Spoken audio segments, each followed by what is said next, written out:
আমার মাকে যদি জিজ্ঞেস করতে পারতাম, মা, গত 17 বছর আপনার উপরে যে মানসিক এবং শারীরিক নির্যাতন হয়েছে, আপনি কি চান আমি তার প্রতিশোধ নেই? কারণ সেই এক মিনিট আগে, এখন আমাকে কথা বলতে দিতে হবে।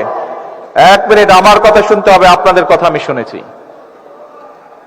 আমি যদি আমার মাকে জিজ্ঞেস করতাম যে আপনি কি চান আপনার সাথে যে অবিচার অন্যায় হয়েছে তার প্রতিশোধ আমি নেই, কারণ সেই প্রতিশোধ নেবার ক্ষমতা আল্লাহ রাব্বুল আলামিন আমাকে দিয়েছেন। আমার মায়ের সন্তান হিসাবে আমি নিশ্চিত আমার মা আমাকে বলতেন, তোমার দায়িত্ব দেশের সকলকে ঐক্যবদ্ধ করে সামনে এগিয়ে যাওয়া, দেশকে সামনে নিয়ে যাওয়া।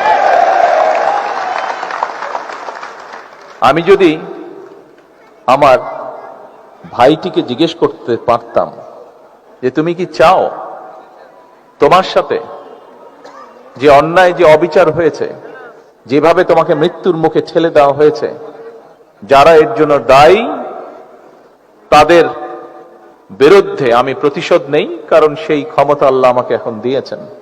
আমি নিশ্চিত দুভাই আমরা একসাথে বড় হয়েছি, তাকে আমি চিনি, তাকে আমি জানি, একই রক্ত আমাদের শরীরে প্রবাহিত।